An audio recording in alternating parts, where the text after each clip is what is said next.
కానీ కనపడటానికి 25 లానే ఉన్నా కదా? యాక్సెప్టెడ్?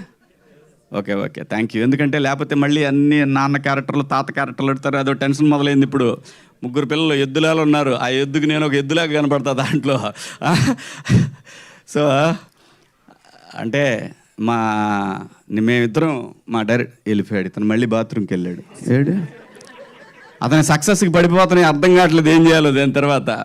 సో మేమిద్దరం అనుకొని కదలే, తను కొంచెం లావుగా ఉంటే బాగుంటుందని ఫీల్ అయ్యాడు. అతని ఇన్నర్ ఫీలింగ్ నాకు అర్థమయ్యి నేను కూడా గట్టిగానే ప్యారడైజు, మెహఫిల్లు, అలాగే మన జొమాటో, స్విగ్గీలు అన్నీ బాగా వర్కౌట్ చేసి మీకు కనపడటానికి ముందు వెనక అద్భుతంగా పెంచేసి క్యారెక్టర్ కావాల్సిందని చెప్పి. ఎందుకంటున్నానంటే నేను క్యారెక్టర్ కావాలనుకున్నప్పుడు చేయగలము, తెలుగు ఆర్టిస్టులు కూడా చేయగలరు.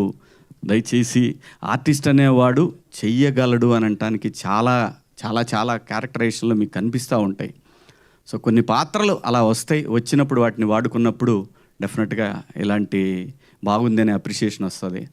సో ఇక నా పర్సనల్ ప్రమోషన్ కోసం అయితే మంచి క్యారెక్టర్లు చెప్పండి, ఖచ్చితంగా చేస్తాను. మంచి క్యారెక్టర్లు అయితేనే చేస్తాను. ఎందుకంటే 10 ఏళ్ళు సినిమా చేయనప్పుడు సర్వైవ్ అయిన నేను ఏదో ఒక సక్సెస్ వచ్చిందని చెప్పి ఏది పడితే అది కూడా చేయాలని నాకు లేదు. నాకు చిన్న బిజినెస్ ఉంది, అదే భూమిని నమ్ముకున్నాను. ఆ భూమి తల్లి నన్ను కాపాడుతూ వచ్చింది. సో ఆ భయం లేదు. మంచి పాత్ర అయితే మళ్ళీ 2-3 రోజులు క్యారెక్టర్లు కూడా దయచేసి చేయను. ఎందుకంటే ఆ 2-3 రోజులు మనం వ్యాపారంలో పెట్టామంటే బ్రహ్మాండంగా ఏదన్నా మంచి డీల్ తగిలిందంటే మంచి డబ్బులు వస్తాయి, అది కూడా ఉంది. సో కాబట్టి మంచి పాత్రలు చేయాలనే ఉద్దేశమే. అలాగే వాసుకి గారి గురించి చెప్పాలంటే తను బాలచంద్ర గారి శిష్యురాలు, బ్రహ్మాండమైన ఆర్టిస్టు. ఏమాత్రం ఏమారపాటుగా ఉన్నామో తొక్కేస్తారు. అంటే ఫిజికల్గా కాదు, యాక్టర్గా అద్భుతం. ఎందుకంటే చాలా బాగా అనిపిస్తుంది. ఇంకా సీన్లు ఉంటే బాగుండే మా ఇద్దరి మధ్యలో అని అనుకునేవాడిని, ప్రామిస్గా చెప్తున్నా. అది నిజంగా మా ఇద్దరి మధ్యలో ఇంకా కొన్ని సీన్స్ ఉంటే ఫన్ బాగా వర్కౌట్ అయ్యేదేమనిపించింది. అక్కడికే వాళ్ళు ఎప్పుడు తొందరగా అయిపోద్దని అనిపించిందేమో, తొందరగా కంప్లీట్ చేసి పంపించారు. కాబట్టి మేడం థ్యాంక్ యూ. దాని తర్వాత ఇక మా వాడు ఉన్నాడు, వాడు చిన్నోడు, దారా ఈయన హీరో అని చెప్పి నేను చెప్తే వాడు టోటల్గా వాడే తీసుకుంటున్నాడు. మాకు ఎవరు గీట్ల క్రెడిట్ లేదు అనే అనాలని ఉంది, కానీ అలా ఏం అనరా నేను. నిజంగా నేను ఈ సిరీస్కి నువ్వు ఒక ఆంజనేయ స్వామి లాంటి వాడివి, లేపేసావు అంత బ్రహ్మాండంగా. సో ఏంటి వెంకటేష్ బాబులా చేస్తున్నావు, అటు ఇటు నిజంగా చాలా బాగా చేశాడు. బాగా ఆర్టిస్ట్ వీడు. చదువు వదిలేసైనా యాక్టింగ్ చేయడానికి రెడీ అయ్యాడని అంటే వాళ్ళమ్మ మొన్న కొట్టింది.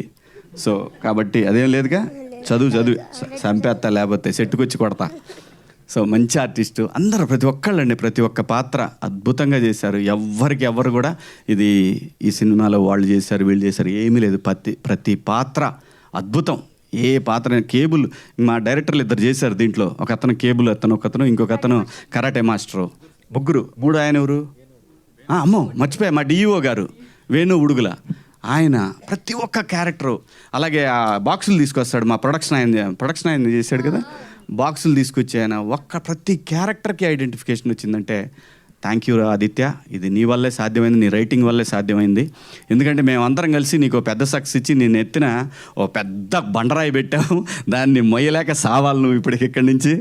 ఖచ్చితంగా ఆ కెపాసిటీ తన దగ్గర ఉంది. ఆంజనేయ స్వామిలాగా లేపేస్తాడని తెలుసు.